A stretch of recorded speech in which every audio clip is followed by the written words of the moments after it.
Handicapper Steve here, handicapping the racing from Keeneland Racecourse here on opening day. It is Friday, the 4th of October, 2024. Going to look at the stakes action on the program from Keeneland, but before I get on to that, remember to please follow me on Twitter at HorseRacingKid5 for more selections for race courses around the world, and I mean it around the world.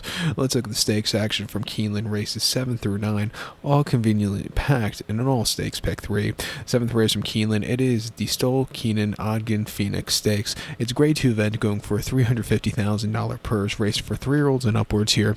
We have a field of 8 horses going 1,200 meters or 6 furlongs on the dirt course. Going to take the 4 as Nakatomi as the top selection. 4158 for me in the superfecta. 4158 Super, top selection 4 horse Nakatomi. This 5-year-old gelding by Firing Line. Wesley Ward trains. Tyler Gaffleone picks up the mount.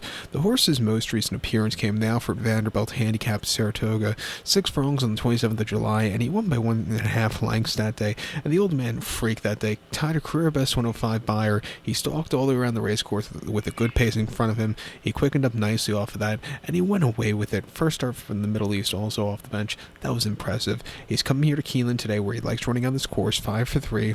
Basically, it's his home turf. I think he could really run a good race and get the job done again today. He ran the Golden Shaheen at Meydan prior to that, 6 furlongs on the 30th of March, and he finished third by 7.25 lengths that day, and he didn't break so well. He was just wide, and he just never was really getting into it. Tuz and Don Frankie, who was the next star winner along with this one, just ran better races than he did. And then prior to that, the Pelican at Tampa over the 6. Flying 6 furlongs that day, but he just moved a little bit too late. He finished third by 1.75 lengths that day. Had a lot of traffic that day, but he was flying behind Sibelius late. And then last year's Brewers Cup sprint at Santini over the 3/4, he finished third by 2 lengths, where he just never was really getting into it. He placed behind Host to Gold in this race last year, who went on to win the Cigar Mile at the end of the season. But if you look at some of his races, he likes running on this track. He's always run these fast races. You have a lot of forwardly pace, which is going to suit up for a horse like him. I think he could get the job done. The only thing that sucks about him is he's 7-5, but he could definitely win. I think the one horse here who is federal judge for Brad Cox and Flavian can win also. He flew home and kind of walked home late and going on the 31st of October of August at Saratoga, 6.5 and off 6-2, where he won by half a dozen that day, and he basically won on the drive. A very good run there. Second off the bench, first off the 13-month refreshment game at Saratoga on the 20th of July, 7/8 and off 6-2, where he finished second by 3/4 length, and he got caught late, but he ran as hard on the front end most of the race. For it being his first start since Woody Stevens' 2023, I didn't think it was a half bad race in defeat.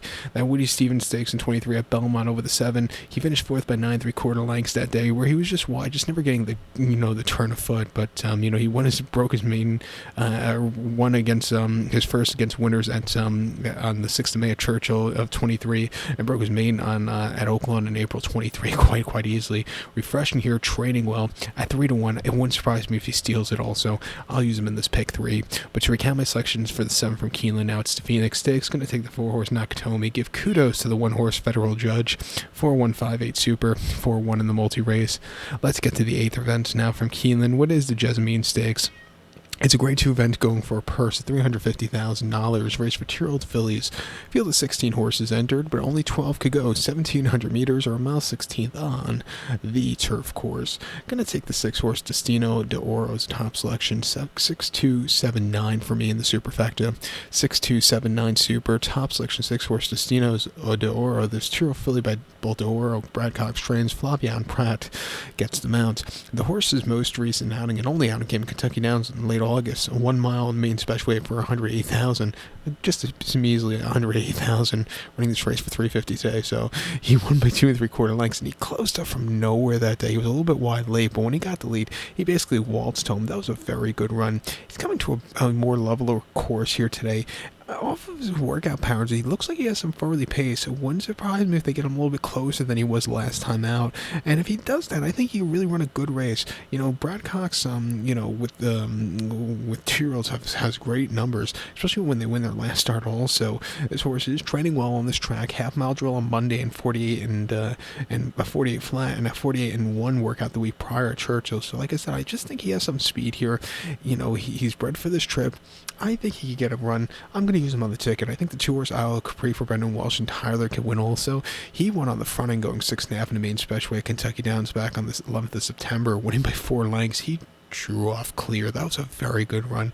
I like that before that race. They gave him quite a few gate workouts at Turfway. Since the last race, he's training quite nicely at Turfway. He has some inside speed.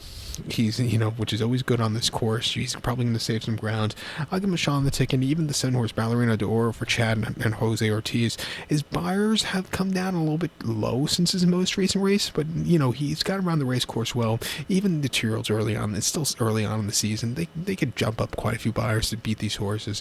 I'll give him a shot here at 8-1 in this pick 3. But to recount my selection for the 8th now from Keeneland, it is the Jessamine Stakes. We're going to go take the 6-horse Destino d'Oro. Give kudos to the 2-horse Isle of Capri and the 7-horse Ballerina d'Oro. 6279 Super, 627 in the multi-race. Let's get to the 9th event now from Keeneland, which is the Alcibiades Stakes. It's a Grade 1 event going for a $600,000 purse, race for 2-year-old fillies. 8 horses are going 1,700 meters or a mile 16th here in the Alcibiades. I'm going to take the 6-horse Quick Kick as a top selection. 6827 for me in the superfecta. 6827 super. Top selection 6-horse Quick Kick. This 2-year-old filly by Mackenzie. Tom Amos trains Dylan Davis, who's having an incredible season, gets the mount. The horse's most recent outing came the 1st September at Saratoga. 7 furlongs in a main special weight for 100,000. And this horse won going away. Winning by 2 1/4 lengths. He was a little bit wide late, but he closed up from nowhere. That was a very good run. Coming here to 2 turns shouldn't be a problem. He's bred for the trip through and through. I'm going to give him a shot to improve and get the job done. He ran a main special at Saratoga going 7 prior to on 11th of August, where he finished 3rd by 9 1/4 lengths. La Cara, who won, was the next start winner. This horse was just wide, and I just thought he wanted some more ground. He was way out of it early on, which I think cost him, but, not a bad race. Really improved with the next race. Coming here, he probably doesn't need the lead. We'll probably see a good pace to close up into. Keeneland, speed does hold up, but closers could probably win on this track good also. I think he could get a trip to win. I'm going to use him on the ticket. I think the 8-horse Immersive for Godolphin, Brad, and Manny can win also. Most recently in the spin away at Saratoga going 7 on 31st of August. This horse won going away, winning by 1 1/4 lengths from a tracking trip. He took off clear at 12.5 to 1. That was impressive. 84 buyer there. Coming before that on the 21st July, Saratoga going 6 in the main special weight. He won by 2 lengths, and again from a tracking trip, he really took off clear. Training well since the last race. Bred for the trip through and through. The sire Nyquist won here as a 2-year-old at Keeneland in the Breeders' Futurity. Went on to win the did he win the Breeders' Futurity? I can't remember. I don't think he did. He won the Breeders' Cup Juvenile on this course. Maybe he won the Breeders' Futurity also, but Nyquist was the winner of the Breeders' Cup Juvenile here in 2015 on this course.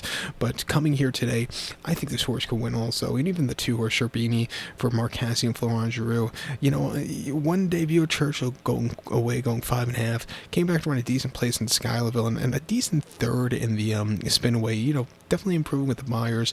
Coming here, probably get a good trip from the inside.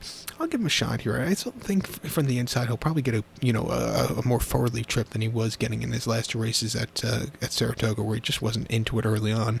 But coming here, I think he can win. I'll use him in the pick 3 to end it off. But to recap my selection for the 9th now from Keeneland, it is the Grade 1 Alcibiades. We're going to go take the 6-horse Quick Kick, give kudos to the 8-horse Immersive and the 2-horse Sherbini.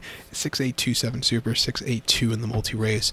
So good luck to all. Please follow me on Twitter at HorseRacingKid5. Good luck, everybody.